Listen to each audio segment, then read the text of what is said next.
और LCM of 306 and 657 equals to LCM में find करना है, ठीक है, LCM में फाइंड करना है, ठीक है। तो अब ये दो नंबर हैं, तो हमें एक फॉर्मूला पता है कि product of HCF into LCM is equals to product of two numbers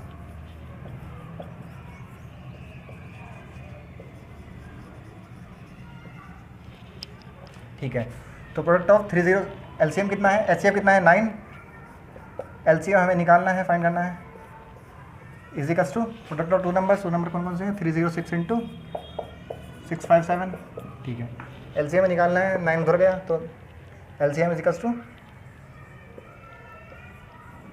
306 into 657 divided by 9 ठीक है। 3 3 ज़ा 9, 3 1 ज़ा 3 0, 3 2 ज़ा 6, 3 3 ज़ा 9, 3 4 ज़ा 12, 34 इंटू 657 इज इक्वल्स टू 22338 22338 आ जाएगा। 34 इंटू 657 728 ठीक है, 22338 आ जाएगा, ठीक है। तो सिंपल था क्वेश्चन ये।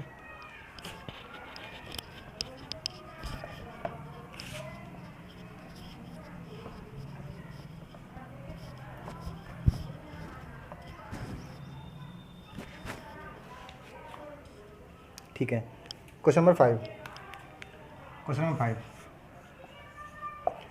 कहता है check whether 6n can end with a digit 0 for any natural number n ठीक है।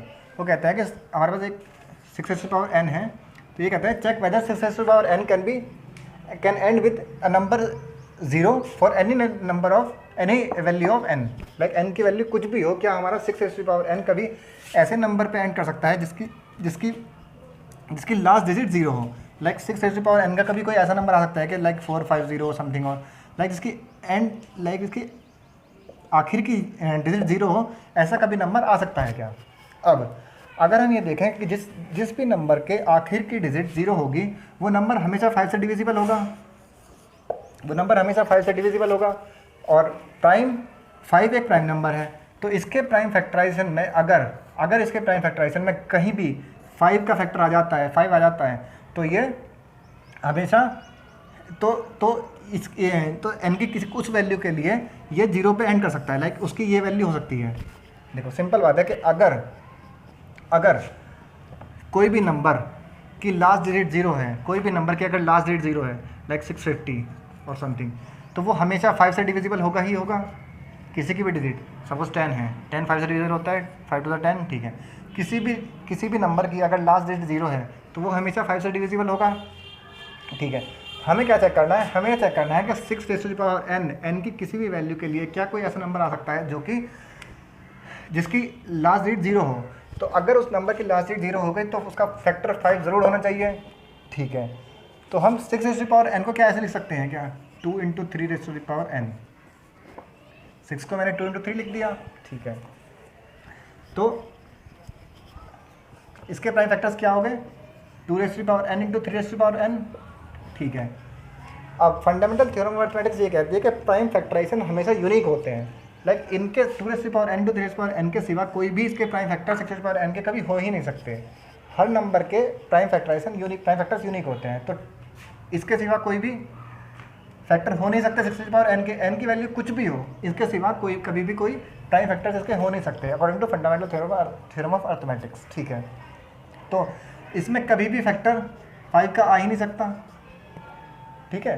तो ये हमें कभी भी for any value of n it can not be end with any number which ends with digit 0, ठीक है। तो इसे कैसे लिखेंगे, since the prime factors of 6n can be written as 2n and 3n for any number which end with digit 0, for any number which ends with digit 0 it has 5 as a prime factor and it does not contain any prime factor as a 5. So 6n can never be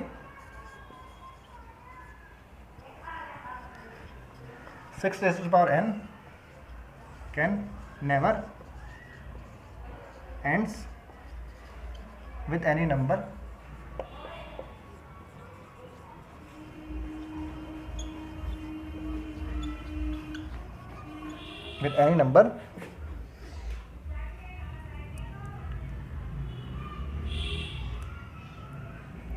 which ends with can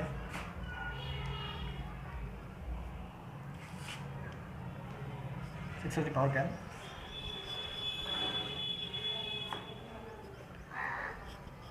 can never ends with digit 0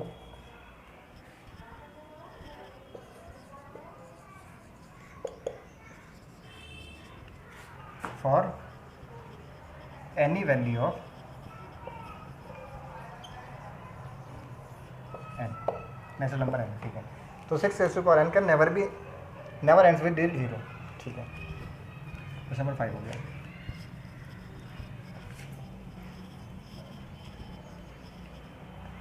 question number 6 करते हैं। 6 देखते हैं क्या है। 6 कहता है explain why 7 into 11 into 13 plus 13। ठीक है, एंड 7 समथिंग और कंपोजिट नंबर। वो ये कहना चाहता है कि हमें ये एक्सप्लेन करना है कि ये नंबर हमारा कंपोजिट नंबर होगा। अब हमें ये पता है कि कंपोजिट नंबर कौन से होते हैं, जो प्राइम नहीं होते, मतलब जिनका अपने या फिर वन के अपने या वन के अलावा कोई अदर फैक्टर होगा। अगर मैं इस नंबर में 13 कॉमन ले लूँ, अगर इसमें से मैं 13 कॉमन ले लूँ, 13 7 इंटू 11 प्लस 13, तो इसके दो फैक्टर्स हो गए। एक 13 एक प्राइम नंबर है, 13 इंटू समथिंग, तो इसका प्राइम फैक्टराइजेशन हो गया। ठीक है, तो जिस नंबर के दो कोई प्राइम फैक्टराइजेशन हो, मतलब लाइक अपने और वन के अलावा अदर प्राइम फैक्टर्स हों, तो वो कंपोजिट नंबर होगा। तो since 13 can be taken common from this, so it can never be a prime number, so it is a composite number. Other one is 7 into 6 into 5 into 4 into 3 into 2 into 1 into 3 into 2 into 1 plus 5। ये भी simple है, इसमें से 5 common ले सकते हैं, तो 5 common लिया हमने, 5 इंटू ये समथिंग, ये सब चीज़ आ जाएगी। ठीक है, तो क्योंकि ये दो नंबर का प्रोडक्ट हो गया 5 इंटू समथिंग, तो इसका 5 एक फैक्टर है, इस नंबर का ये जो भी नंबर होगा इसका 5 एक फैक्टर है, और ये समथिंग ये जो आएगा ये भी एक फैक्टर एक नंबर है। तो अब क्योंकि इसका 1 और इस नंबर के अलावा एक और भी फैक्टर है जो कि 5 है, तो ये हमेशा कंपोजिट नंबर होगा, प्राइम नंबर हो ही नहीं सकता। सिंपल।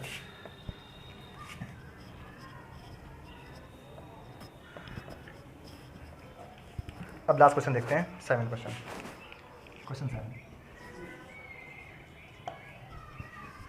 ये कहता है there is circular path around a sports field, Sonia takes 18 minutes to drive 1 round. Sonia takes 18 minutes to take 1 round. ठीक है, while Ravi takes 12 minutes।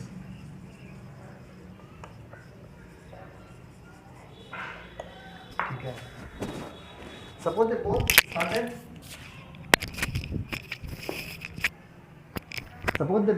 both start at the same point and at the same point they start at the same point and the same time and go in same direction.